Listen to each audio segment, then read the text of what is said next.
¿Qué tal? ¿Cómo están? Bienvenidos a Mejor Hablar. Entramos en materia inmediatamente, siempre invitándolos, por supuesto, a que nos acompañen a través del Twitter, usando el hashtag El Gato Mejor Hablar. Freddy Stock, bienvenido. ¿Cómo le va? Qué bueno tenerte acá, periodista, conductor del programa Palabras Sacan Palabras en Radio Futuro. Pablo Ortúzar también nos acompaña como panelista en el programa de hoy. Bienvenido. Muchas gracias. Antropólogo, columnista de La Tercera, director de investigaciones en el Instituto de Estudios de la Sociedad.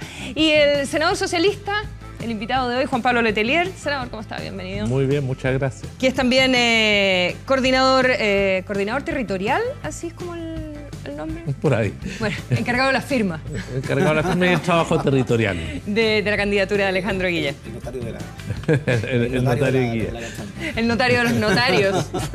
Mejor no meterse con los notarios. Podemos conversarlo hoy día. Partamos por la firmatón. ¿Cómo les fue con la firma? Me llamó la atención en la conferencia de prensa que hoy día con la vocera de la campaña, con la diputada Carol Cariola, que usted dijo que ya estaban listos o algo así, y ella dijo, no, si nos falta, nos fue súper bien. Mira, estamos muy satisfechos, la verdad. Yo estoy contento con lo que pasó el fin de semana. Fueron miles de personas que fueron a firmar. Esto se hace con muchos voluntarios, espectacular el despliegue en 14 regiones, más de 100 comunas. Fue una hermosa experiencia, probablemente la movilización más importante que se ha hecho en los últimos 20 años de parte de un sector político en este tipo de actividad. Bueno, nunca había tenido un sector político que juntar firmas para un independiente, así que también es una situación bien particular. Y nos fue muy bien. Logramos una meta que estaba dentro de los márgenes que estábamos pensando, un poquito mejor de lo que pensábamos. Y esto nos permite la próxima semana ir ya cerrando el capítulo de la firma para inscribirlos dentro de unos próximos 15 días, después de validar las firmas, que es algo que nos vamos a preocupar de hacer antes de llegar a la CERVEL. Ya, ese es un punto importante. Me imagino entonces que está satisfecho, está tranquilo que van a conseguir la meta y la quieren presentar antes, de manera de que llegue depurado y no estén a últimos minutos con situaciones de revisión o que no alcanza con los plazos en el CERVEL eventualmente. Ya hemos validado varias. Dale. Y ya sabemos más o menos cuál es el margen de adhesiones que se descartan porque tienen militancias previas, por errores que se producen en la transcripción del RUT. Hay diferentes tipos de situaciones, está alrededor del 18%. Por ello nos hemos fijado una meta para garantizar que no tengamos problemas. ¿Tiene ganas de darnos un número?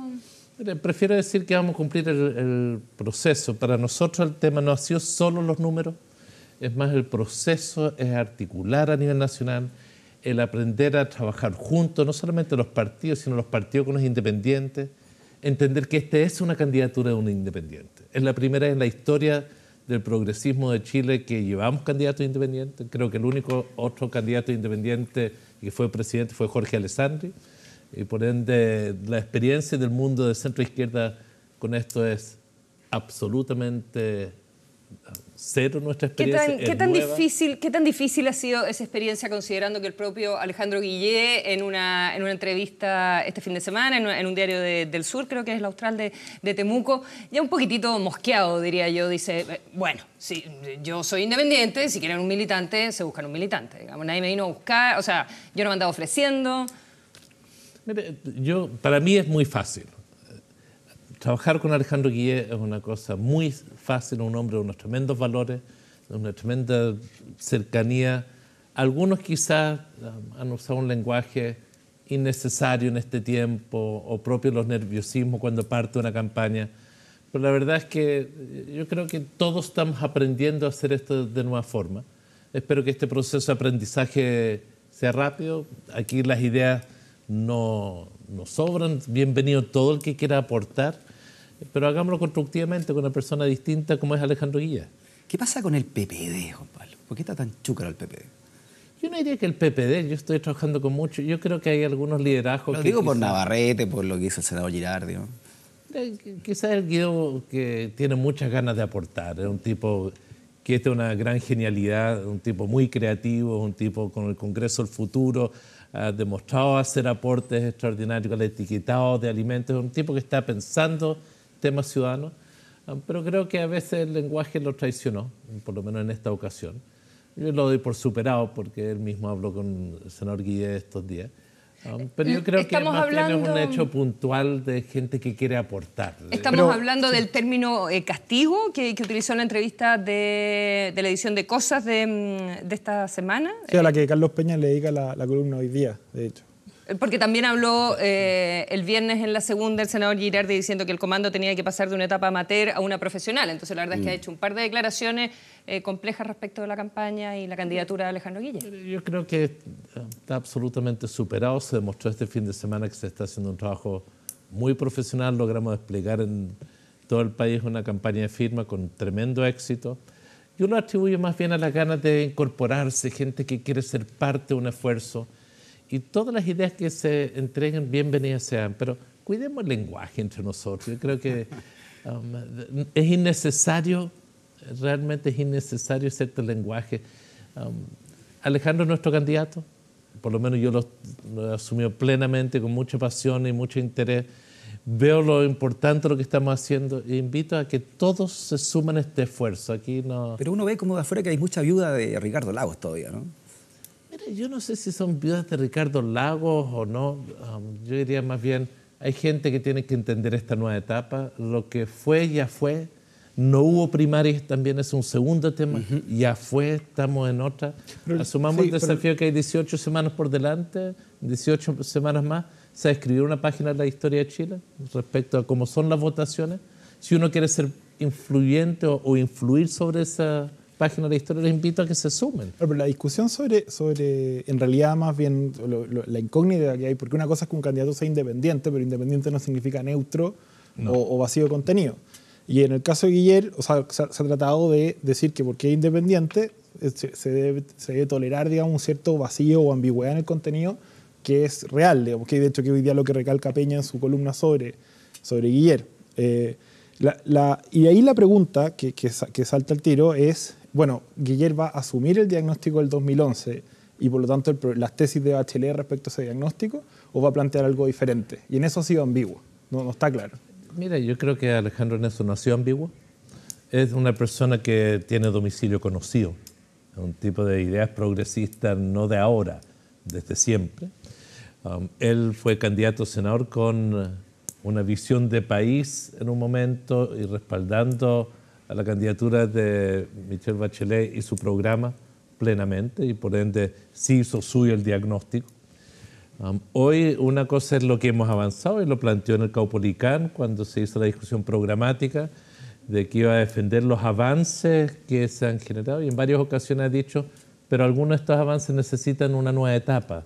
Y yo creo que va a haber una combinación de comprender lo que hemos hecho, valorarlo, pero también mejorar ciertas cosas, y diría, esa ha sido su palabra, mejorar, y nueva etapa es el otro concepto que ha planteado. Y en temas de educación es donde ha puesto el énfasis. Lo puso en el Caupolicán cuando habló de la necesidad de ahora pasar la reforma a la sala, de hacer las transformaciones de la educación en la sala de clase, que es el próximo paso. Senador, usted como jefe territorial de esta campaña, ¿qué le parece o cómo traduce los 300.000 votos más o menos que sacó el Frente Amplio en esta primaria? A ver, yo diría probablemente ellos están haciendo la evaluación más que yo, porque creo que ellos esperaban más de lo que se logró en esa primaria. Es una fuerza emergente. A mí me parece muy bien que surjan nuevas expresiones políticas en una democracia. Y por eso nosotros hemos tenido una posición de respeto, valoración, deseo que les vaya bien. ¿Usted encuentra que fueron pocos votos, 300.000 y tantos? Yo creo que ellos esperaban más. Yo creo que es una expresión relevante. Yo no voy a despreciar a 300.000 ciudadanos que se expresan, pero probablemente el mismo Frente Amplio esperaba más, un resultado mayor. Pero yo quería solamente decir que en el fondo el diagnóstico del 2011 implica la idea de que el neoliberalismo en Chile, como sea lo que sea, estaría agotado, y que esto habría llevado a un desencanto de la ciudadanía con la modernización capitalista y que tendría que ser contrarrestado y combatido, digamos, hacer retroceder el neoliberalismo a través de la expansión de los derechos sociales y del rol del Estado.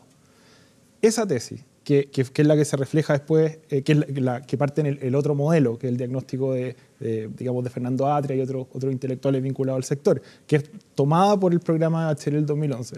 Es el mismo diagnóstico de base que va a tener Guiller al momento de plantear su programa?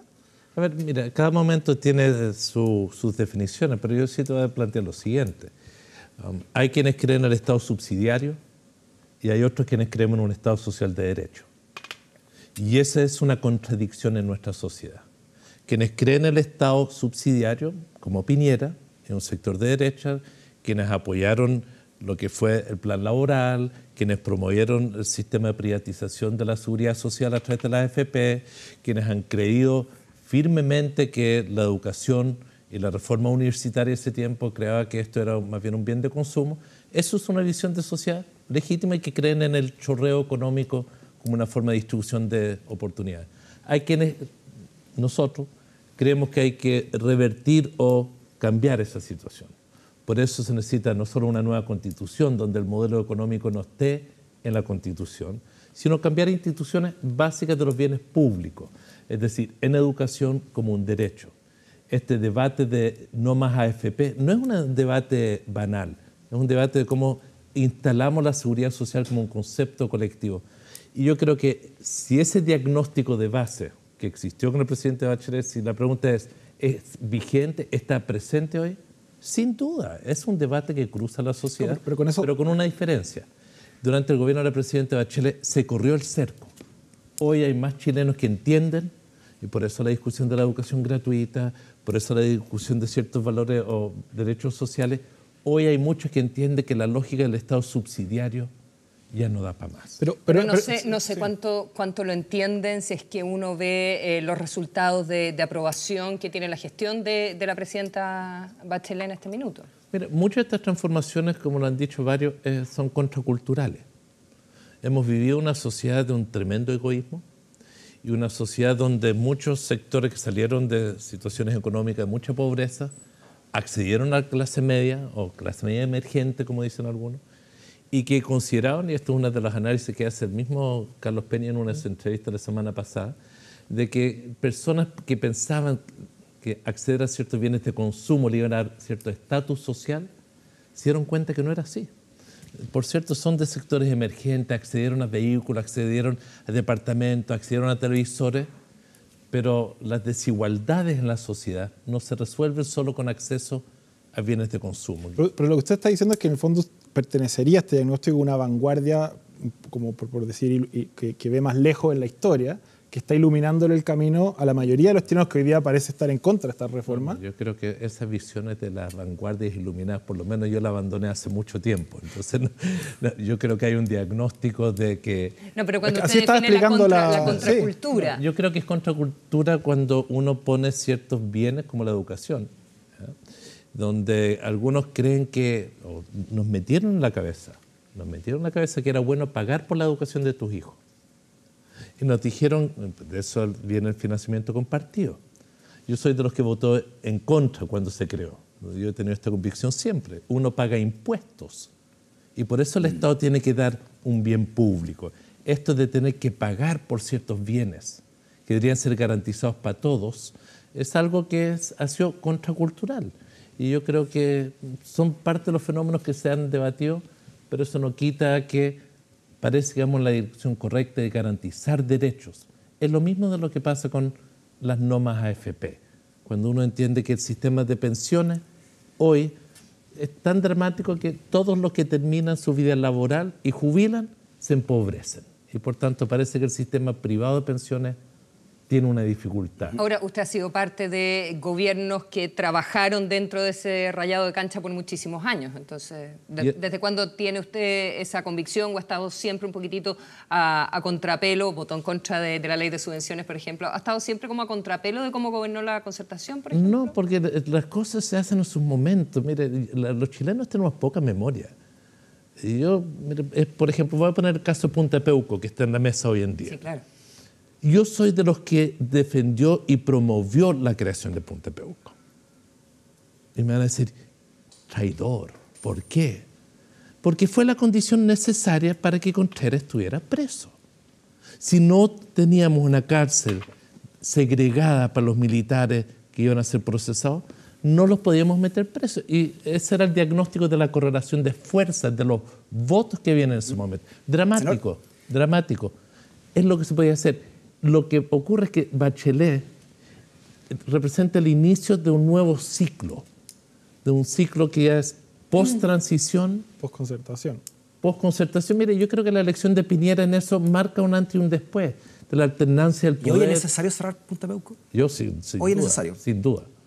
Pero yo soy de los convencidos que si no hubiese existido Punta Peuco, no está el primer preso ahí, que era Manuel Contreras. Fue una condición necesaria. Yo creo que muchos se olvidan cómo vivíamos con Pinochet, que incluso cuando lo detuvieron en Inglaterra, nos los mandaron de vuelta. Y tuvimos que aguantar que llegó en silla de ruedas haciéndose el enfermo, y como decían en ese tiempo, y andó. ¿Ya? Tuvimos que comernos ciertas cosas que en otros países normales no hubiesen ocurrido. ¿Va a poder, perdona, para terminar con Punta Peuco, va a poder la presidenta cumplir esta promesa que le habría hecho Carmen Gloria Quintana? Yo espero que sí. Está Colina, uno, donde hay espacio más que suficiente. Hoy no están los problemas de amenazas de reversión democrática que se temían en otro momento. Los militares están subordinados al poder civil. A veces, el comandante jefe estos días hacen algunos comentarios quizás no muy felices, pero no cabe duda que están subordinados al poder civil y que hoy, sin duda, eso sí se puede hacer. ¿Y eso cómo se concreta? ¿Qué es lo que tiene que hacer la presidenta para que eso ocurra? Mire, yo creo que es una decisión. Yo entiendo que hay un procedimiento reglamentario del Ministerio de Justicia y Gendarmería, por sobre todo para que los recintos cumplan los requisitos y los estándares de segregación. Yo no estoy en contra de que haya segregación. Lo que no corresponde es que haya un privilegio. Y eso es lo que es muy odioso. Mira, el punto es que no todos sus compañeros de ruta en la concertación parecen haber entendido que la concertación era un mero paso estratégico hacia un proyecto antiliberal, digamos. Porque por algo, o sea, el quiebre con la democracia cristiana o la tensión que existe con la democracia cristiana hoy día parece tener su origen en una diferencia de diagnóstico respecto a lo que fue la concertación por un lado y a lo que tiene que ser en el futuro también por otro. Mira, una de nuestras fortalezas, y a mí no me asusta, es la diversidad de opiniones. Y eso a mí me agrada, a mí no me complica que con la democracia cristiana tengamos una fundación muy sólida de convicciones democráticas, de convicciones de principios y valores que tienen que inspirar el quehacer de lo público, que es lo que nos une. Pero justamente ahí hay quiebre. Y que podamos tener a la vez diferencias de puntos de vista sobre cómo avanzar y a qué ritmos avanzar. Porque hemos tenido discusiones sobre ritmos y con algunos, no con la democracia cristiana, con algunos sí hemos tenido discusiones sobre el proceso de ahora de la educación superior, cuál es el modelo, cuál es el debate, pero no diría que están en juego cosas sustantivas. ¿Pero qué le parece a usted que la senadora Goich, después de las primarias, llame a la gente derecha a votar por ella, diciendo que están las puertas abiertas si hay algún desencantado de Piñera para apoyarla? Mire, yo no comprendí mucho ni lo que hizo Carolina, a quien le tengo mucho cariño, ni lo que hizo Piñera, que recién saliendo de una primaria, habiéndose alineado con la UDI más dura, los sectores más conservadores de la derecha, a la semana invita a los sectores de centro que voten por él. Creo que es propio de estos procesos en esta etapa donde algunos... ¿Pero qué señal da la DC cuando su candidata llama a la derecha a votar por él? Mire, yo creo que la democracia cristiana está tomando una opción por reconstruir su espacio o definir su espacio en esta coyuntura. Yo no creo que es bueno buscar votos en corrales ajenos. Yo creo que, en particular la centroizquierda, el mundo progresista, lo que nos tenemos que abocar con estas dos candidaturas que van a existir, más que buscar votos en barrios ajenos, es recuperar votos de personas que dejaron de participar. Y hay que reencantar a parte de la ciudadanía que dejó de votar. Y yo creo que es un desafío muy grande, por lo menos lo que nos corresponde hacer y lo que vamos a hacer en la campaña de Alejandro. Y en ese sentido el abrazo, no sé si estoy sobreinterpretando, pero el abrazo del senador Guillé con el senador Osandón, 6 segundos según consignó el Mercurio. 1, 2, 3, 4. Sí. Me parece una sobreestimación, una sobrevaloración. Mire, en el Congreso, en el Senado, nosotros podemos tener diferencias de opinión y las tenemos. Pero hay algo que es muy positivo para Chile, que es la amistad cívica. Uno puede tener diferencias, pero nos relacionamos. Y el que Osandón, que es un colega que fue a una primaria con Sebastián Piñera, no significa que tenga lepra y que uno no lo salude y no valore que él está en un proceso democrático representando a su sector. Alejandro Guillé, por cierto, va a saludar a alguien que podría haber sido un potencial contendor, pero no tiene ningún otro alcance político, electoral. Es que le preguntaban, por ejemplo, a la senadora Adriana Muñoz, que es del Comité Estratégico de Contenidos de la campaña de Alejandro Guillé, a propósito del abrazo, y decía, y van a salir a buscar esos votos, y ella decía, bueno, la verdad es que hay que mirar con atención también las personas que votaron por Osandón, porque están diciendo algo, la campaña de Osandón estuvo mucho más orientada a un voto muy transversal también. Un voto transversal, la apuesta a que ese sería un voto transversal, a que sería un voto popular, de personas que tienen cierto tipo de necesidades, que Alejandro Guillé en su campaña quizás podría también apelar a eso. Es un voto que nosotros hemos estudiado hace mucho tiempo, no de ahora, desde los tiempos que era alcalde. Y había muchos votos Osandón-Bachelet. Y eso ocurre por el mundo popular que él objetivamente ha representado en muchos momentos. Pero respecto al abrazo, al saludo de Guillé, de que eso era una conspiración, una planificación, no, nada de eso, era un saludo de amistad cívica y nada más. Pero no es la nueva mayoría, no tiene la nueva mayoría bases intelectuales más débiles que lo que fue la Concertación, considerando el origen de la Concertación en la red de centros de estudio y organizaciones civiles de los años 80 que resistieron la dictadura, pero que también renovaron el socialismo, y bueno, y había varios también de la democracia cristiana, versus este proyecto que salió de manera un poco más apurada y que parece, porque hoy día salía que el gran problema de Guillermo es la ausencia de relato, salía como diagnóstico de autocrítica. Esa ausencia de relato y el hecho de tener un independiente, digamos, ¿no es reflejo de bases intelectuales más débiles? Pero yo no lo miraría así, diría, más bien aportaría otro punto de vista.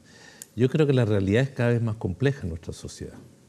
Y el poder diagnosticar y comprender qué ha pasado en la sociedad chilena en los últimos 20, 30 años, nos tiene que hacer pensar qué sociedad hemos generado.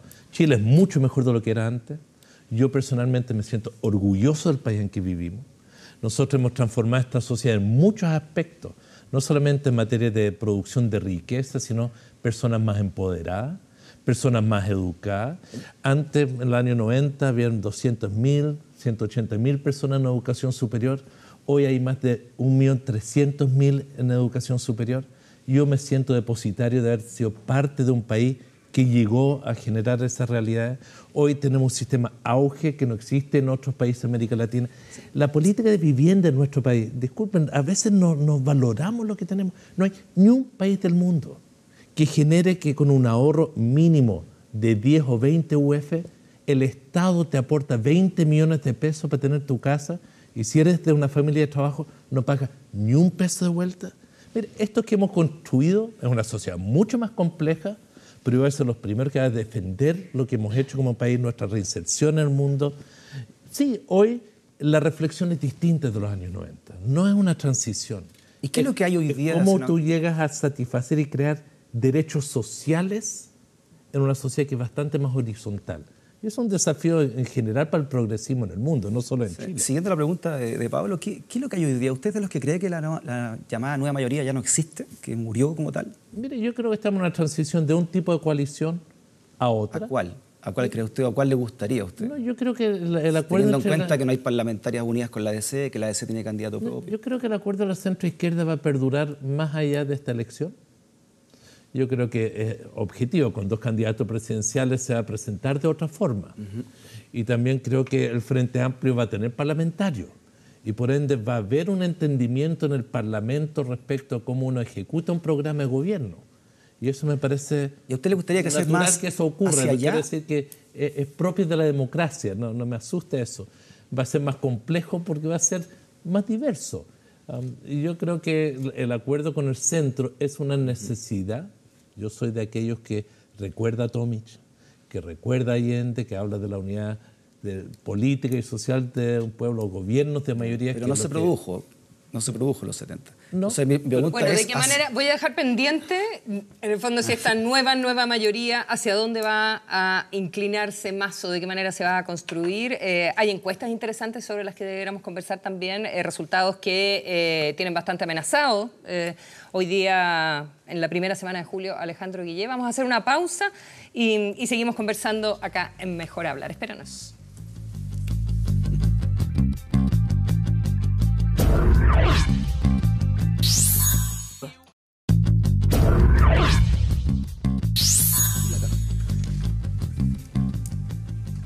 Estamos de vuelta en Mejor Hablar, estamos con Freddy Stock, Pablo Ortúzar, conversando hoy día con el senador socialista Juan Pablo Letelier, que está trabajando activamente en todo el aspecto de recolección de firmas, en el aspecto territorial de la campaña de Alejandro Guillé. Antes teníamos temas pendientes respecto de qué manera se conforma una eventual nueva coalición de gobierno, también de encuestas, pero tengo un par de cositas que me quedaron pendientes respecto a la conformación del comando. Usted dice que este fin de semana fue súper exitosa la recolección de firmas, que se logró articular la participación de los partidos y que está muy contento con ese resultado, pero hasta el día viernes había como harto corcoveo. Teníamos a Álvaro Lizalde, que habló en algún minuto de una campaña que se estaba armando. René Joffre decía campaña no se ve desplegada. Farcas criticaba la vocería de la diputada Cariola, que no le parecía que tuviese que tener una vocería tan de izquierda, que consideraba, por ejemplo, al presidente Maduro como un presidente democrático. Camilo Escalón haciéndose cargo de los supuestos rumores de que las dos candidaturas se bajan, hablando de Goich y de Guillé. Entonces, la verdad es que parece haber tensión respecto de cómo se instala la candidatura y cómo es el trabajo del comando. Yo no sé si las críticas son porque quieren cambios en el comando, quieren que entren otras personas. ¿Por qué el ruido cuando la campaña debiera estar instalándose fuertemente? Se está instalando. Y en eso estamos. La verdad es que asumimos algunas responsabilidades hace menos de un mes y medio, donde nos pidieron que nos hiciéramos cargo de una campaña de firmas primero. Y hace unas 4 semanas que nos pedían ya constituir un equipo de campaña propiamente tal, y donde nuestra primera tarea es inscribirlo. Se ha formado el trabajo del área programática, que es tremendamente relevante. Y yo creo que se está generando las condiciones para iniciar una nueva etapa. Yo estuve revisando la prensa en las otras campañas presidenciales para ver cómo fue. Y es muy curioso cómo se repiten los fenómenos. En todas las campañas, cuando se han formado los equipos, hay un grupo que emite opiniones, son bienvenidas las opiniones. Hay un grupo que critica, más bien. Llamémoslo aportes, quienes tienen una visión crítica, quieren aportar. Y yo creo que esa fase la estamos cumpliendo, yo creo que es natural, no me preocupa. Pero este año el tema programático ha sido más intenso, en parte gracias a la labor de los medios de comunicación, que otros años. El Bachelet presentó su programa casi una semana antes de ganar, yo creo que no lo leyó nadie. Walker, para empezar, según él, digamos. Pero la firmó. Pero la firmó. Pero este año sí ha habido más debate y un debate más riguroso, por ejemplo, preguntando cómo se va a financiar, porque uno puede decir que las AFP son malas, hay que ser más solidarios, pero bueno, ¿cuál es la alternativa? ¿Cómo se financia? O sea, los debates vimos poco en todo caso de primaria sobre el tema. No, pero sí hubo presión sobre los candidatos respecto al financiamiento de sus propuestas, eso sí se vio. Y hubo más discusiones, por lo menos en la televisión pública, que la que yo he visto en lo que me ha tocado ver de la política chilena. Entonces, ese es un fenómeno también interesante. Me parece muy bueno que comencemos a discutir no solo sobre las personas, menos esta discusión de los equipos. Es que los equipos igual son importantes, a qué personas se ponen, la verdad es que voy al tiro a lo de Pablo, pero la manera en que está estructurado Girardi el comando... Pidió un jefe de campaña, Girardi. En el fondo, mucho comité, que el comité estratégico, que la coordinación general, que... comité político estratégico, y Girardi dice, ¿sabes qué? Ponga a una persona. Mire, yo creo que toda esta discusión, que es muy importante, no lo quiero minimizar, pero quiero subrayar lo que dice Pablo, que yo creo que lo importante es comenzar a discutir ideas, propuestas y respuestas a las consultas que se hagan sobre esas propuestas, porque creo que en nuestro país se tienen que tomar opciones. Ya, hablando de la idea. Así me parece muy bien, porque es un país que tiene un ciclo económico. Y quiero decir, ¿qué es lo que más me preocupa a mí del debate económico? De que no vaya a ser porque el presidente Piñera, cuando fue presidente, tuvo una bonanza económica como nunca. Con el precio del cobre le sobró la plata, le sobró. Y lo que tenemos la convicción hoy, nosotros, es que se necesita rediscutir lo que es el modelo, el proyecto económico de nuestra sociedad. Necesitamos avanzar hacia una economía 2.0, una economía que no dependa de los ciclos, solo de los precios de los commodities. Y estamos amenazados de que si sube el precio del cobre, nos olvidemos de esta discusión. Porque podríamos financiar cosas en un nuevo ciclo, pero no resolver los problemas estructurales que tiene nuestra economía, que nos agrega valor. Porque cuando crecemos, curiosamente crecemos porque sube el precio del cobre, pero no porque estemos generando más valor. en el sentido de agregar valor. ¿Qué ventajas comparativas cree usted que tenemos como para pensar estos núcleos? Digamos, porque uno siempre dice, bueno, deberíamos empezar a, qué sé yo, fabricar microchips o cualquier cosa así. Pero la pregunta es, ¿qué ventajas comparativas tenemos respecto a otros países para instalar industria o para desarrollar otras industrias? O también lo que dejó pendiente Lago en su programa, que era muy interesante, era el tema del turismo, que también se está convirtiendo en una industria muy importante en Chile y que tampoco hay mucho, de hecho nadie lo ha tocado en los programas todavía, solo Lago lo mencionaba al comienzo. Yo creo que necesitamos, por un lado, política industrial en Chile.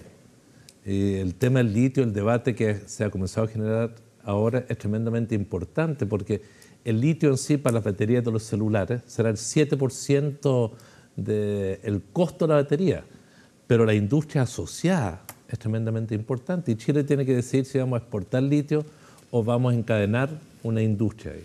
En el tema del turismo, otro tema que es evidente, Chile es un país de destino de intereses especiales espectaculares, con una geografía única, y tenemos que decir si es que lo vamos a potenciar. A mí no me parece que ningún candidato pueda plantear que esas cosas no son importantes. Yo creo que están encima de la mesa con más o con menos énfasis en cualquier candidatura presidencial moderna. Para lograr lo que está, y es la convicción de algunos de nosotros, se necesita decidir si el Estado va a tener un rol en generar este desarrollo de una política industrial o si esto algunos creen que va a caer del cielo. Y lo único claro es que no cae del cielo. Cualquier opción que tome la economía para agregar valor es muy importante que tomemos definiciones.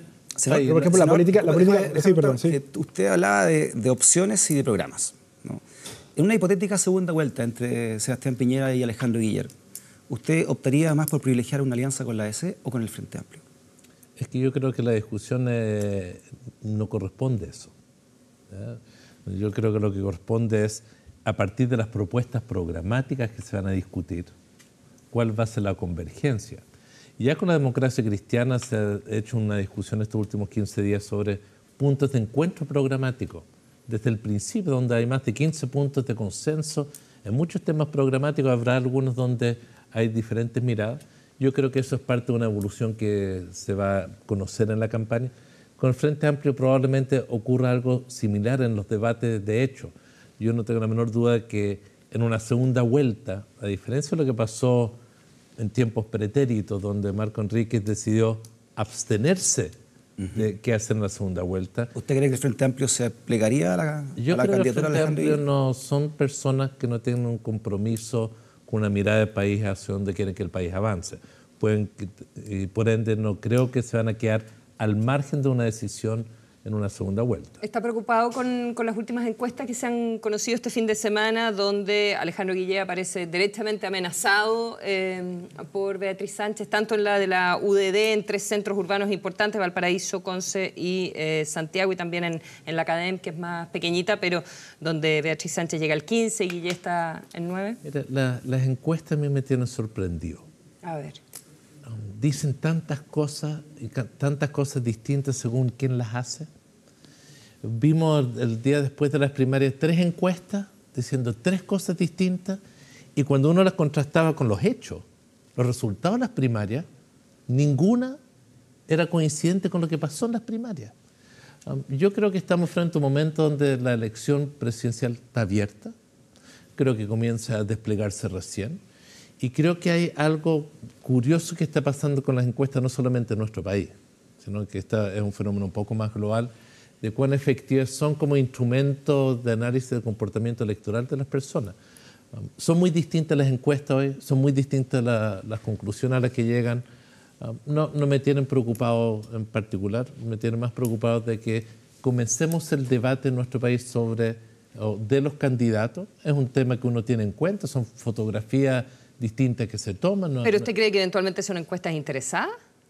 No quiero decir, lo voy a poner en siguientes términos.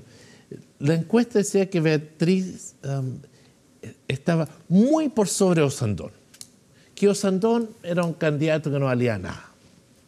Y en el momento en los votos que hubo, parece que la encuesta dijo otra cosa, porque Osandón tuvo la misma cantidad de votos que el Frente Amplio en su conjunto.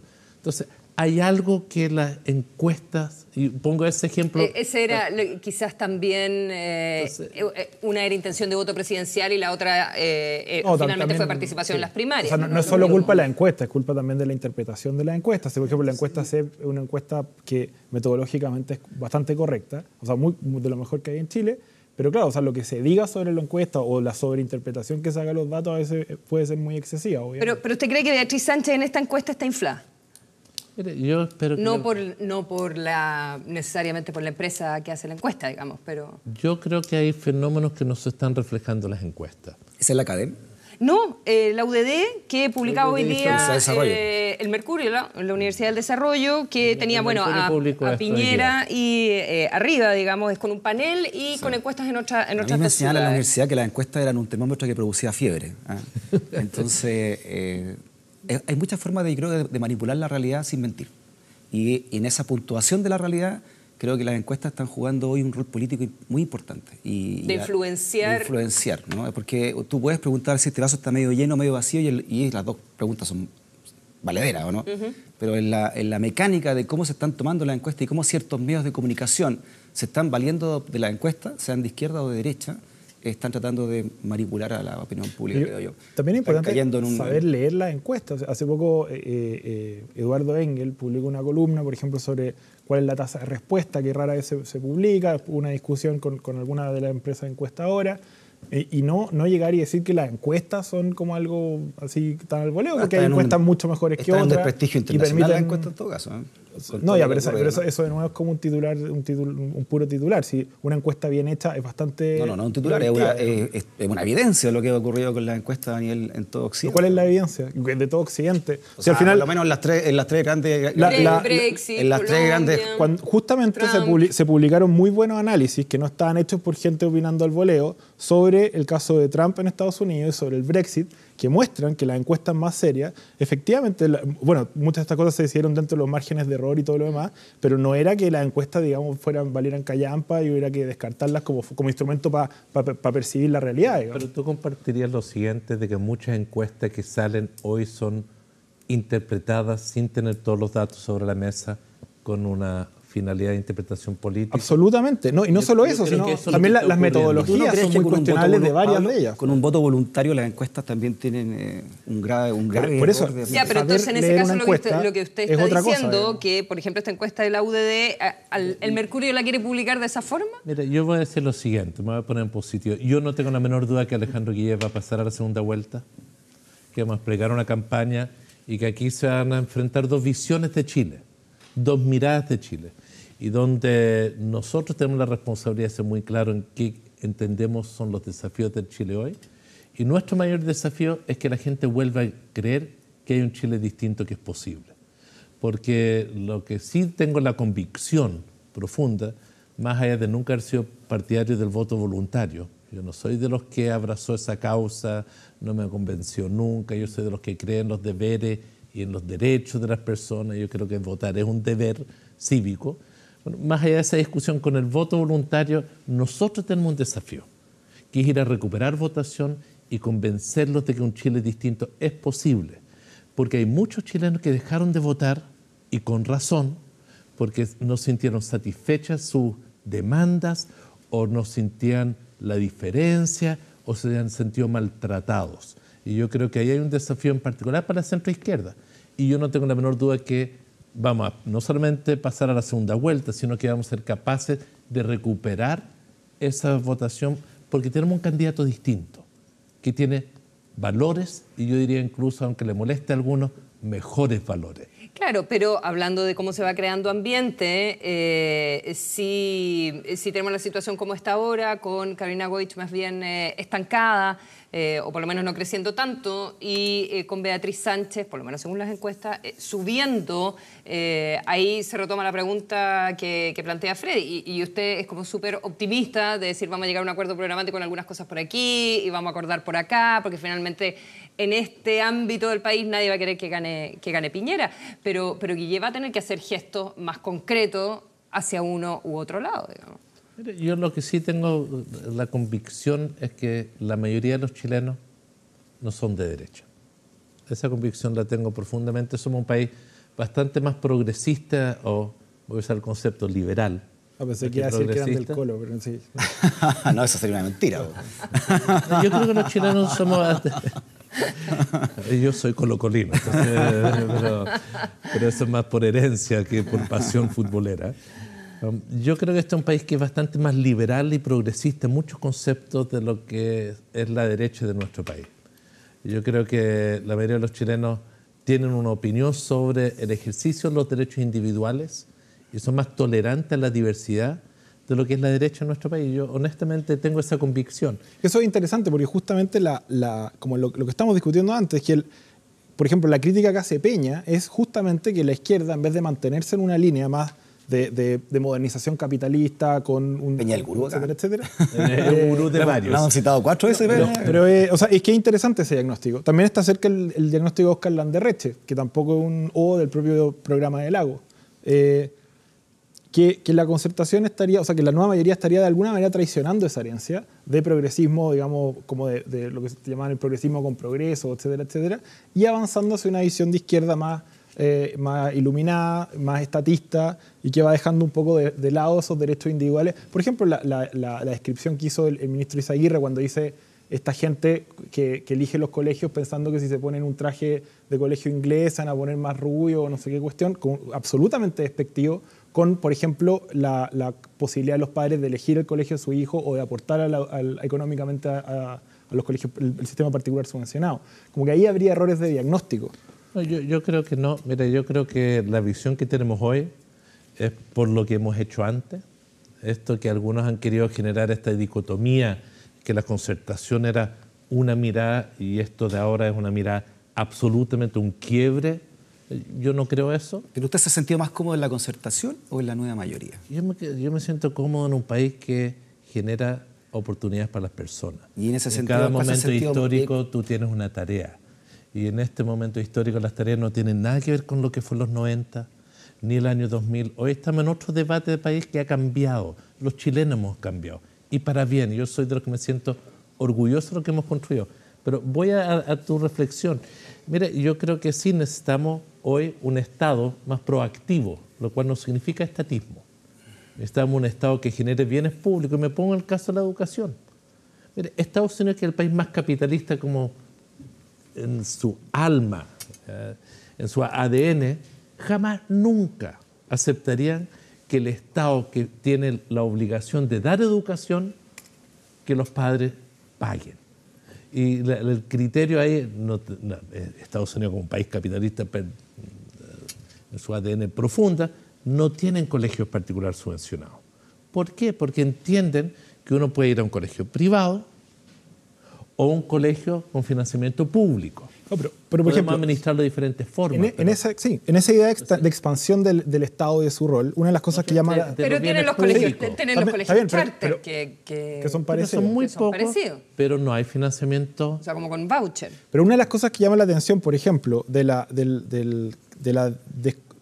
partes del programa de Michelle Bachelet, de las que tienen menor cumplimiento, si uno revisa en Ciudadano Inteligente, es el ítem de modernización del Estado.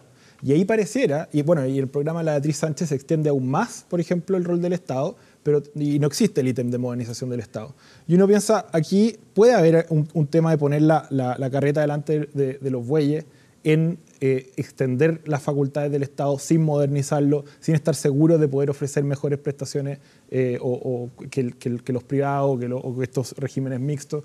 Porque eso es uno de los temas que uno mira el programa Bachelet y es evidente. Oye, a propósito de modernizar el Estado, los quiero llevar a un tema en particular respecto de cómo funcionamos y también en la articulación de lo público y de lo privado, y que es el asunto del Sename. Queremos aprovechar que lo tenemos acá para preguntarle su opinión. Revisemos un poquitito las declaraciones que surgieron a propósito del rechazo esta semana en la Cámara de Diputados del informe que se ha conocido como el Sename 2.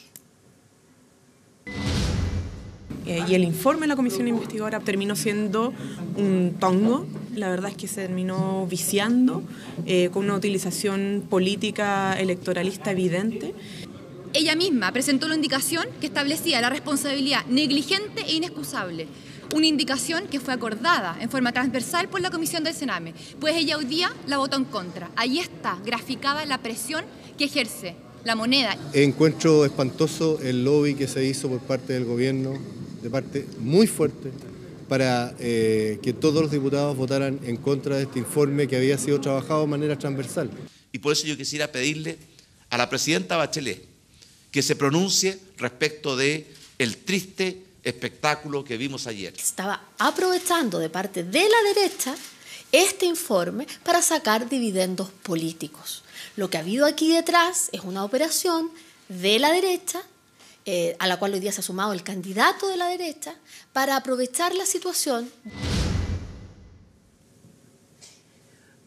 Es un poquitito el resumen de todo el debate que se dio, senador Letelier, pero más allá de las acusaciones de quién se aprovecha de qué, digamos, ¿con qué sensación queda usted después del rechazo de este informe? Mire, yo he trabajado los temas de infancia hace más de 15 años. Estoy en la Comisión de Infancia ahora en el Senado, los tuve cuando fui diputado. A mí me duele mucho lo que pasa con los niños y niñas de nuestro país. En particular aquel porcentaje que es minoritario, pero que sufren en particular el tema más delicado y más doloroso, que son los niños abusados y abandonados. Quienes, los primeros responsables de esa situación son las familias que no tuvieron, los padres y madres que no supieron cuidar a esos niños en lo más mínimo. Y cuando el Estado tiene que asumir una responsabilidad, lo único claro es que no tenemos una institucionalidad adecuada ni moderna para asumir esa responsabilidad. A mí me parece muy poco apropiado que se traten de buscar un culpable u otro. Yo creo que el informe del Sename lo malo que tuvo fue una cosa, y por eso creo que se armó la pelotera que se armó, que es tratar de acusar a una ministra que hubo de una negligencia inexcusable. Y eso fue el problema. Y la verdad es que había muchos responsables y todos somos corresponsables como sociedad de qué pasa con esa institución. Y ante eso mejor rechazar el informe y decir foja cero y que el gobierno quede como un gobierno que no se preocupa por la infancia vulnerable. Yo no quiero, por respeto a otro poder de otra Cámara, de los diputados, de cómo ellos resolvieron el tema, lo único que quiero decir es que tenemos un tema pendiente con el Sename. No, la pregunta es cómo lo resolvió el gobierno. Tremenda. Senador, la pregunta es cómo lo resolvió el gobierno, haciendo el trabajo de lobby o lo que sea, o gestión de intereses, para que no se aprobara. La discusión era qué había detrás del debate. Era si se le acusaba a una persona de ser responsable o no, porque no se quería aceptar que se votara por separado esa parte. Entonces, en las interpretaciones de cómo se votan, se esconde qué es lo que se quiere decir. Si se hubiera votado la mayor parte del informe y esa parte por separado, el resultado habría sido absolutamente otro en la votación. Por desgracia, optaron por el debate de una forma, yo creo, poco feliz. Porque queda pendiente algo. Porque pueden haber dicho que el informe no fue suficiente. Eso es lo que plantearon varios que rechazaron el informe. No, pero hay tres posiciones. Una fue la del gobierno y de buena parte de los representantes de la nueva mayoría, que fue blindar a Javiera Blanco y que no tenían mayor argumento, digamos, para su voto. Otra, y que Ramón Faría, digamos, denunció esa situación. Otra fue la posición de la derecha, de ciertos sectores de la derecha, que en el fondo efectivamente salieron a pegarle a Javiera Blanco y esa fue la pelea.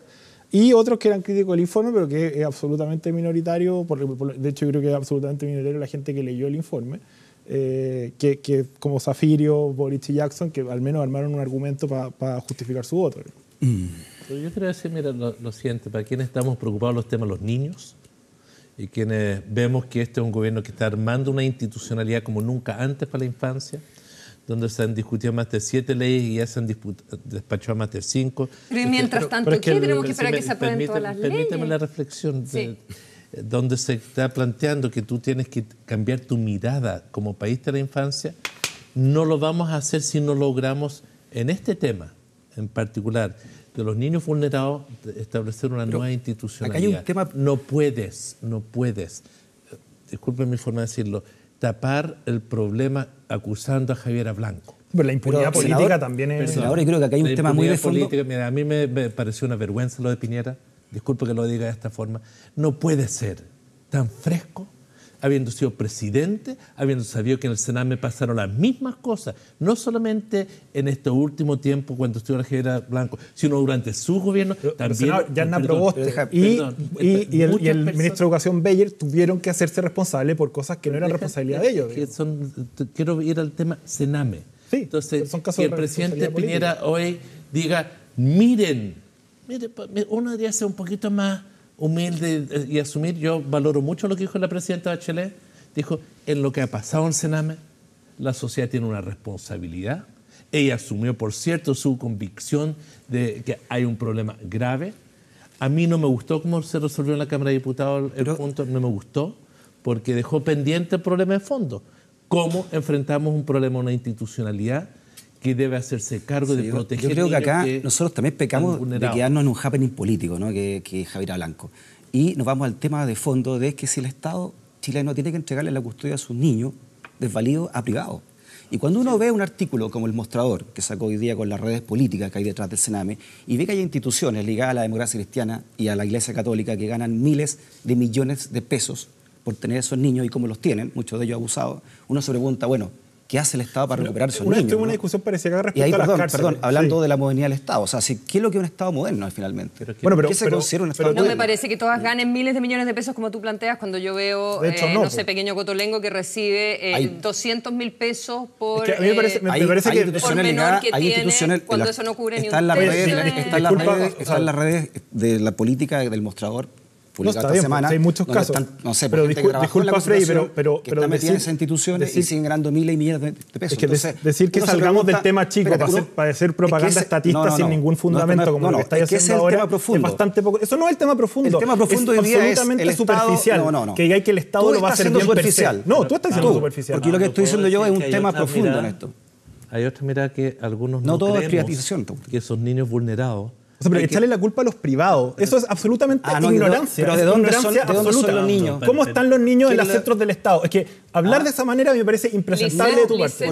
Lisette está denunciada en todo caso. A ver, ¿cuántos niños? Es una ligereza. Yo no voy a hablar por respeto a que yo no he estudiado el tema en profundidad, pero lo que sí sé es que el trato que han recibido los niños en los centros del Estado y en los centros privados es más o menos parejo y donde hay mejor trato. Dentro de lo que se informó, estamos hablando de un Estado que delegó una función de cuidado de los niños más vulnerables de este país. Y hoy se nos han muerto, se nos están muriendo, están siendo violados. Ese no es el origen. Y estamos peleando y nos saca una ministra por lo que dijo una comisión. No, es que mira, y nos quedamos dando vueltas. El dogmatismo estatista, que tú estás aprovechándote de decir que tiene que crecer el Estado per se, sin ningún argumento. Sin ningún argumento. ¿Cómo que ningún argumento? No tenéis ningún argumento. O sea, tu argumento es válido y mi argumento es que el Estado tiene que sacar a esos niños, tú dices que es inválido. Bueno, pero es que hoy día el Estado se hace cargo de esos niños y están sufriendo las mismas violaciones, los mismos vejámenes que tú le estás imputando a los privados sin ningún argumento, sin ninguna cifra y sin saber nada de lo que estáis hablando. Léelo.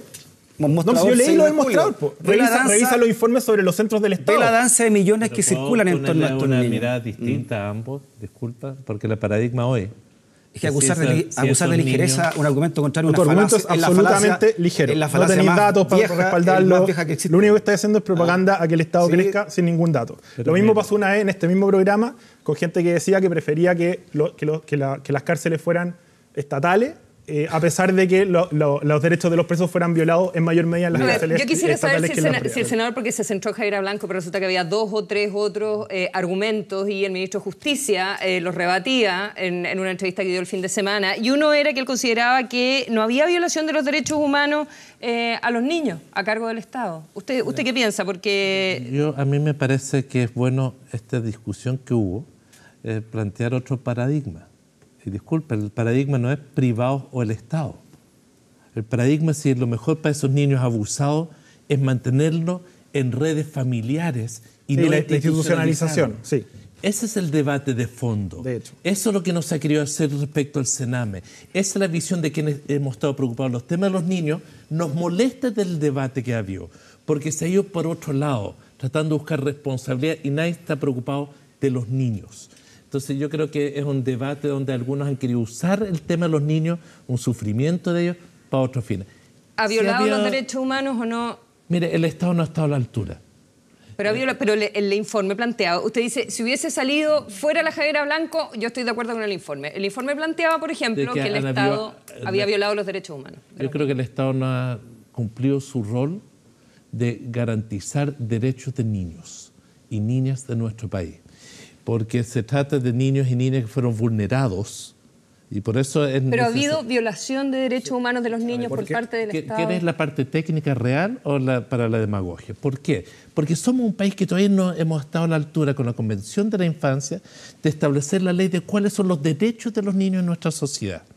Lo que ha ocurrido, de hecho, con la ley de menores, que es lo que hemos heredado como institucionalidad, que es más anticuada que el hilo negro, es que el Estado se hace cargo cuando la familia fracasa. Y lo que tenemos son una cantidad de problemas en la familia chilena, una cantidad de niños abandonados y abusados, donde el Estado, de muy mala forma, se hace cargo de ellos. Si han habido niños que han visto sus derechos vulnerados, sin duda. Estos son derechos humanos básicos, ni siquiera son derechos de la infancia, son integridad física, vida. Por eso digo, han visto vulnerados sus derechos, sin duda. Si uno lo quiere calificar una violación de los derechos humanos, darle esa connotación, mire, yo creo que en algunos ámbitos sí. En algunos ámbitos cuando sí. René Zaffirio, pero cuando René Zaffirio renuncia a su partido, después de más de 40 años del partido, porque él dice que el Sename se convirtió en un coto de caza de su partido y que su partido no quiere investigar porque ahí está metido su partido dentro de los millones que se gana el Sename, y a mí como ciudadano me da que pensar. Pero, discúlpame, por ser estatista, digamos. No, pues yo estoy de acuerdo. Pero ojo que también el nombramiento de el coto de casa no se refiere Sí, obvio, y también porque quería seguir investigando. Oye, necesito hacer un corte y seguimos con esta discusión en Mejor Hablar. Espéranos.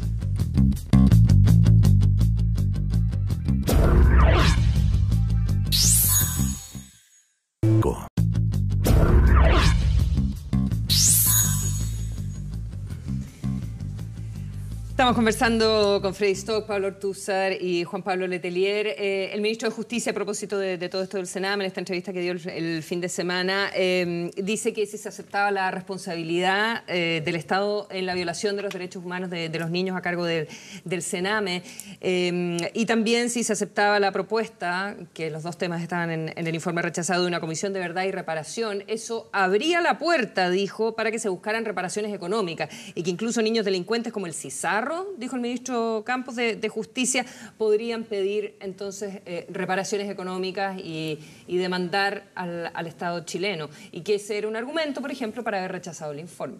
¿Qué le parece a usted?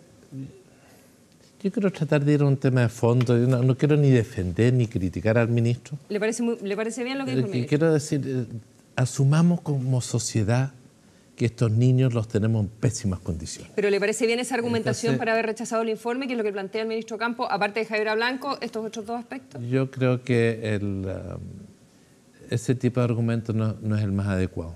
¿Por qué? Porque creo que lo que tenemos que hacer es visibilizar a los niños. Y todos estos argumentos lo que terminan haciendo es invisibilizar el problema.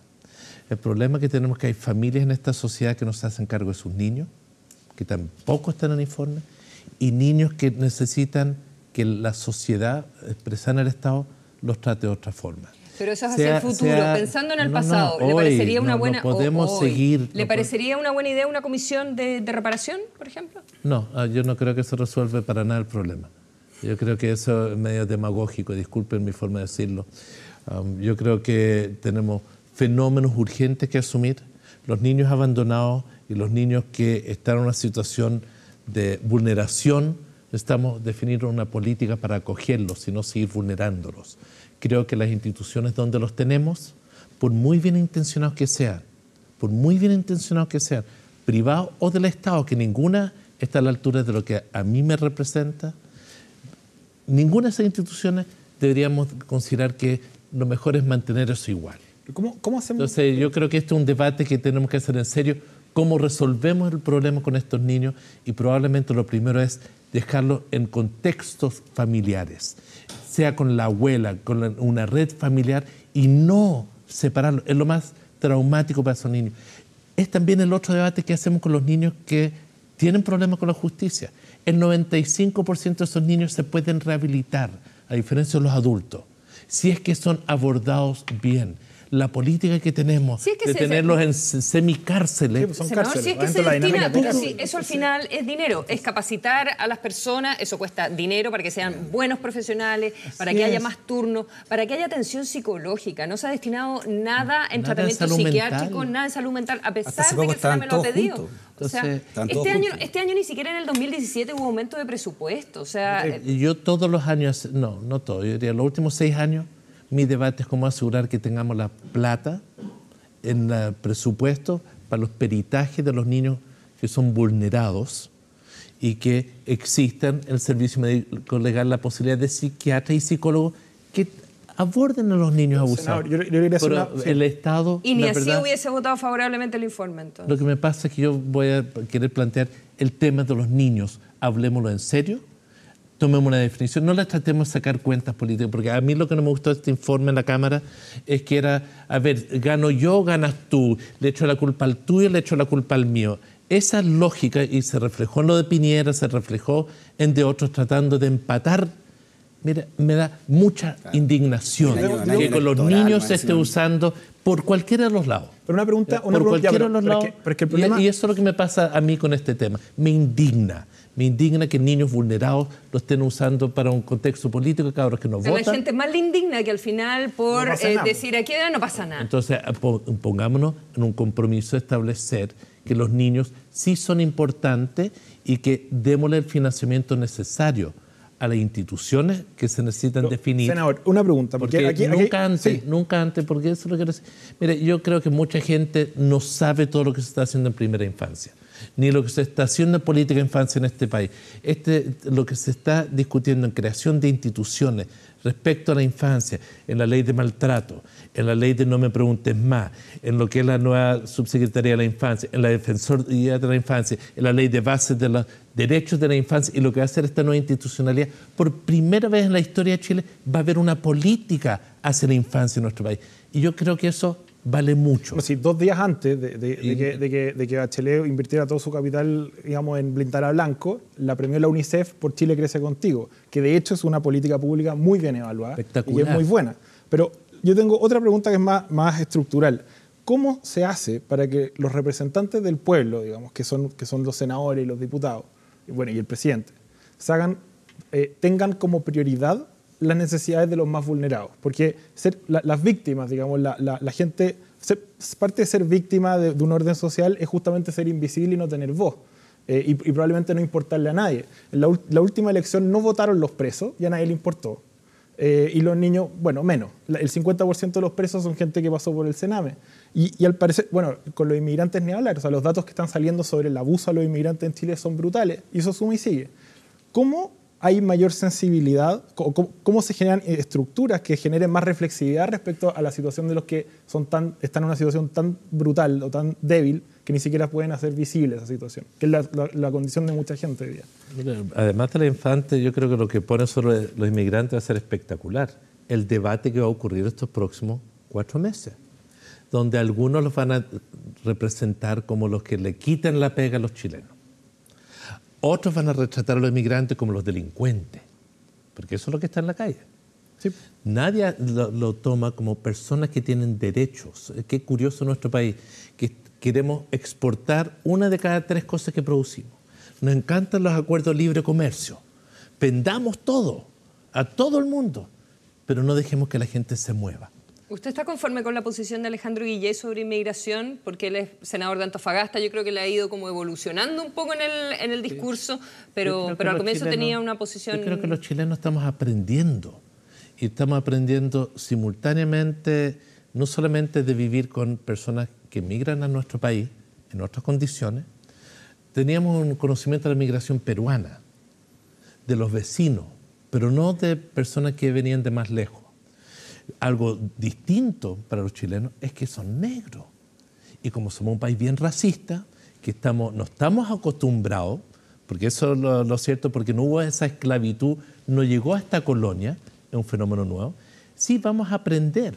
Y lo que tenemos que aprender es cómo a estas personas se les garantizan derechos. Aportan a nuestra economía, por cierto, pero que no aporten con empresarios que le reducen los sueldos a esos trabajadores. porque está en un estado de necesidad mayor. Yo creo que este es un debate que va a ser muy importante. No lo pongamos solamente si tienen derecho a voto o no. A mí me pregunta es cómo el sistema político puede generar reflexividad. Que los chilenos adoptemos un criterio. ¿Queremos migración? ¿Cómo vamos a tratar a los que vienen a nuestro país? Nosotros somos bastante abiertos. ¿Qué oportunidades se les dan? Más abiertos también que otros países y me parece muy bien. ¿Cómo le garantizamos derechos? En educación se ha avanzado mucho, en salud es increíble. Los derechos que hoy se le está dando a los migrantes, aunque estén en condiciones ilegales, es muy positivo. Usted sabe que no les dan carnet de identidad, ¿Sí? Entonces no pueden trabajar porque no tienen carnet de identidad. Pero Y al no poder trabajar no pueden sacar sus papeles y tienen que irse de vuelta. Así lo estamos tratando. Pero nadie los puede contratar mientras no les den el carnet de identidad y no se los dan. Entonces hay un círculo vicioso Se supone que tienen tremendo. que llegar a Chile con el contrato y que con el contrato en la mano pueden ir a sacar los documentos de La identidad. cosa es que muchos llegan como turistas. Todos sabemos que hay un fenómeno aquí. Pero a mí me parece bien que este debate, que también es nuevo, abordémoslo. Y yo espero que la campaña sirva para aquello, pero sirva en tu perspectiva, Pablo, que yo me la compro, de grupos vulnerables que aportan tremendas cosas a nuestra sociedad, diversidad, mano de obra, cultura, una cantidad de aportes, pero veamos cómo lo incorporamos y no lo transformemos en lo que fue en la elección de Estados Unidos de Trump, de que lo usó para polarizar en una forma poco feliz. Senador, para ir cerrando, ¿a usted le parece que Javiera Blanco lo hizo bien? ¿Lo hizo bien en qué? En el Consejo del Estado. Ahí lo está haciendo. Lo está haciendo de oro. La hizo bien. No sé si La está haciendo de oro en el Consejo del Estado. Javiera Blanco tuvo más tiempo en el Ministerio de Trabajo, lo que aportó el Ministerio. Entonces, por eso pregunto en qué. A mí me tocó, en justicia le tocó un momento tremendamente difícil, creo yo, donde hubo 3 conflictos, uno tras otro, en lo que fue registro civil, lo que fue Gendarmería, lo que fue Sename. Fue una situación de una conflictividad tremenda. Yo no la puedo responsabilizar a ella de lo que pasa en esas 3 instituciones. ¿Y merecía ser parte del Consejo de Defensa del Estado después de todo eso? Eso no es una atribución mía. Yo lo que sí puedo decir es mi evaluación sobre su rol como ministra en un momento de una altísima conflictividad. Yo creo que nadie hubiese querido estar en esos zapatos. Y yo creo que lo hizo con mucha entrega y compromiso en momentos tremendamente difíciles. ¿Cómo lo voy a responsabilizar a ella de la movilización de registro civil? Me parecería muy, muy liviano.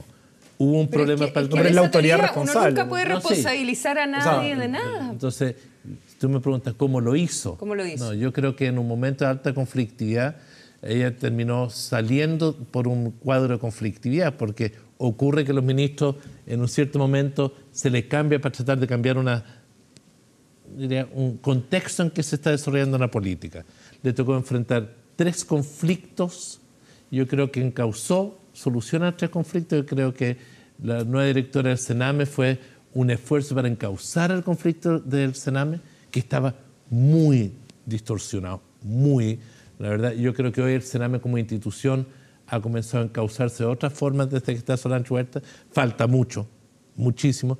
Creo que en Gendarmería las cosas se han encauzado de una forma muy distinta desde que asumió el señor Rojas, muy positivo. En el registro civil se superó un nivel de conflictividad, pero que es un gremio que no es fácil. Parte de la modernización del Estado es que nuestros políticos comiencen a asumir responsabilidades. modernizar el Estado? No, bueno, modernizar el Estado tiene que ver una parte con gestión. Tiene que ver una parte con gestión, obviamente. No, en cualquiera de los dos casos, eso es lo mismo. Tiene que ver una parte con gestión, pero también tiene que ver con gestión, no con congestión. Y tiene que ver otra parte con, obviamente, que haya más responsabilidad política por las cosas que uno está a cargo, digamos. Todos los cargos públicos, los funcionarios públicos tienen ciertos deberes de cautelar ciertos bienes públicos básicos y tienen ciertas potestades para cumplir esa función. Y hoy día no tenemos no se rinde cuenta apropiadamente de cómo se gestionó ese bien que uno tenía que cautelar y cómo se ejerció el poder que uno tenía atribuido, digamos, por la ley. Y eso obviamente es algo muy complicado y que va a ser un bache para el desarrollo de Chile.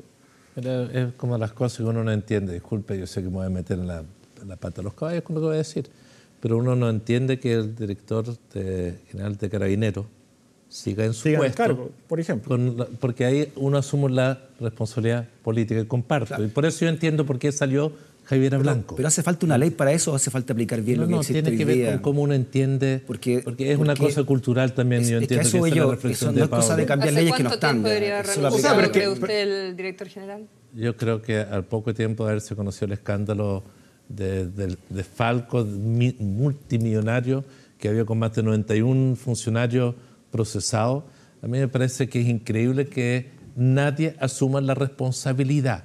Nadie. Esto no es un problema de los tribunales que investiguen, está muy bien que lo hagan. Pero alguien tiene que decir, ¿sabe qué? Claro. En esta institución alguien no se dio cuenta. Pero obviamente un director de Carabineros no se siente muy presionado a renunciar si es que ve que los políticos, los senadores, los ministros, cuando se ven en problemas similares no renuncian. Y salen un montón de excusas. Hay un problema de ética también. Porque tú tiras al voleo de tu comentario. No, yo estoy diciendo que hay casos graves. Por ejemplo, Javier Blanco, cuando se conoció lo del Sename, obviamente en cualquier país del mundo renuncia y se abre una investigación y probablemente termina quién sabe dónde. Eso en Chile no pasó. Y no es por Javier Blanco, si pueden ser ministros de Piñera, o sea, tenemos una historia para atrás. Aquí no hay responsabilidad política. Hay un problema tanto en instituciones públicas, en instituciones privadas, y yo creo que tiene que ver con el cambio de época, porque cuando los empresarios responsables de una colusión, y no es para empatar. No, también, obviamente. Yo creo que tenemos que ir generando una cultura de la responsabilidad de los hechos, lo que los americanos llaman accountability, pero es rendir cuentas frente a tu responsabilidad. Y si tienes una responsabilidad y tienes en tu ámbito algo que rendir y no lo haces bien, por cierto, en una democracia uno diría... Sí, un problema más sistémico. Le quiero agradecer que haya venido. Nos vamos a quedar nosotros un segundito más pelando. Pelando al senador. No, pelándonos entre nosotros. Hacemos un último corte y le agradecemos al senador Juan Pablo Letelier que haya venido esta noche al programa. Muchas gracias. Que esté muy bien, que tengas buena semana. Gracias.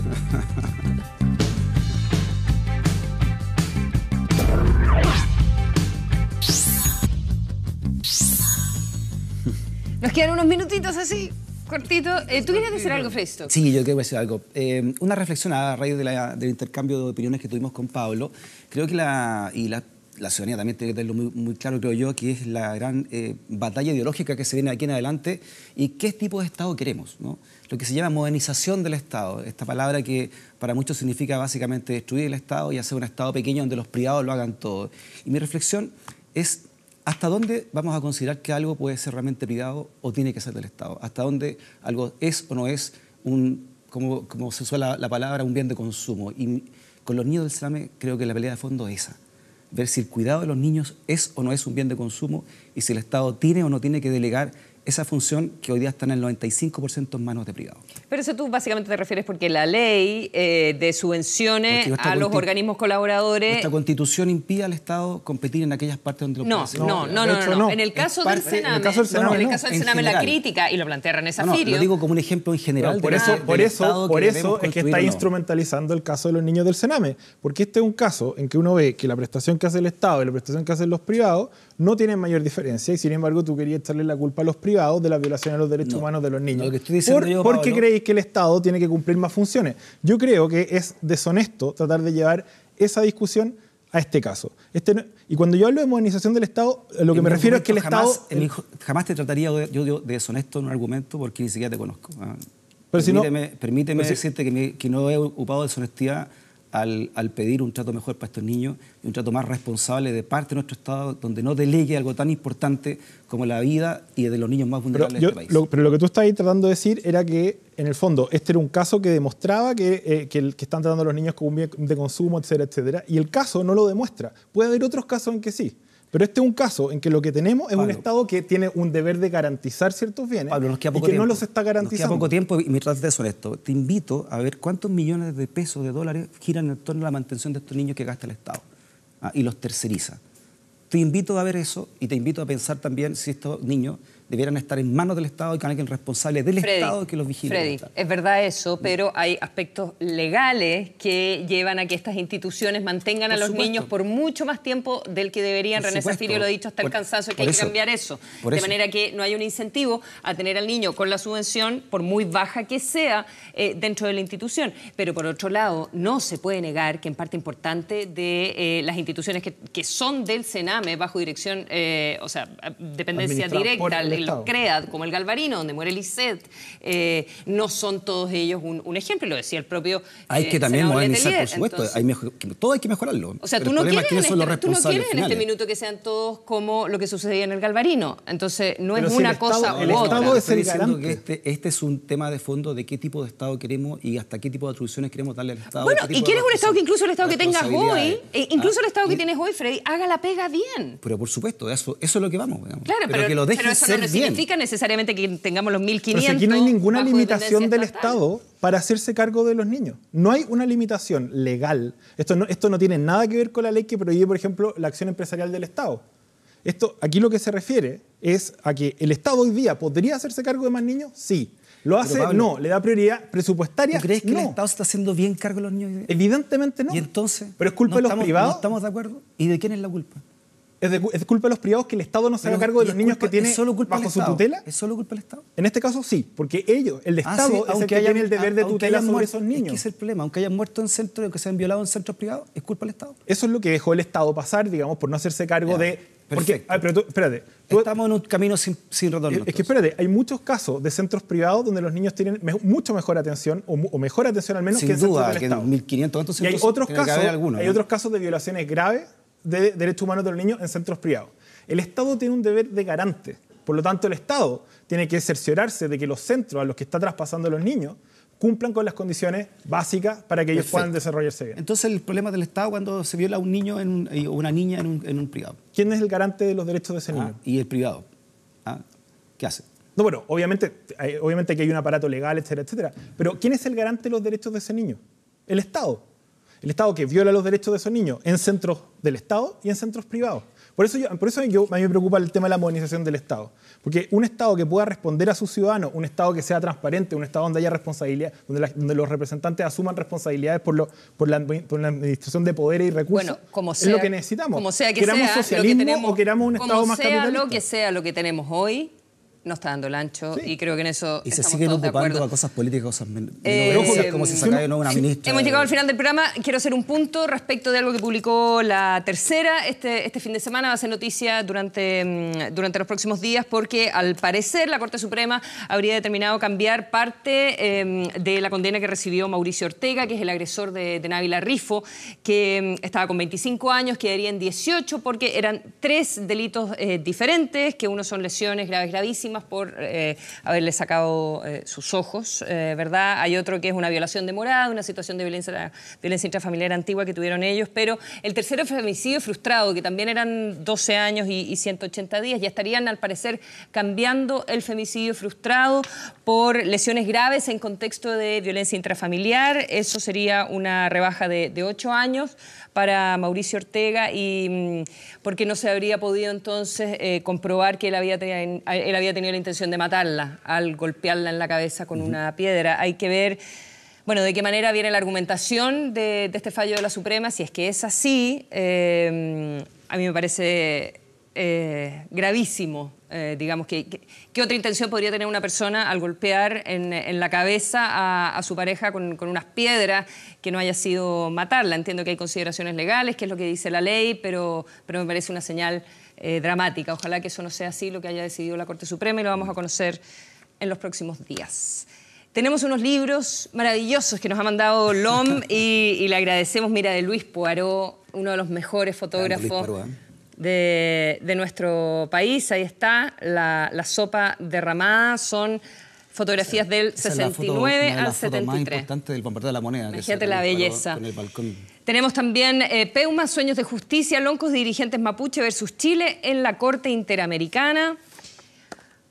Chile actual, crisis y debate desde las izquierdas, de varios autores, editado por una tremenda periodista que es la Farideh Serán, y también Gabriel Salazar, Voces Profundas, las compañeras y compañeros de Villa Grimaldi, volumen 2. Pueden escoger los libros, señores. También tenemos para el Twitter. 1 millón de gracias por habernos acompañado, por haber discutido intensamente. No se vayan enojados. No, lo conozco harto, Pablo. Sí, iba a la radio. Oye, agradezcámosle también. Muchas gracias, Freddy. Muchas gracias, Pablo. A los ganadores de libros de la semana pasada, no sé, ¿tenemos la fotito o no? Ahí están. Excelente. Algunas de las personas que se llevaron entonces los libros, Jorge y Katia. Muchas gracias por habernos acompañado, que tengan una excelente semana, que estén muy bien, chao.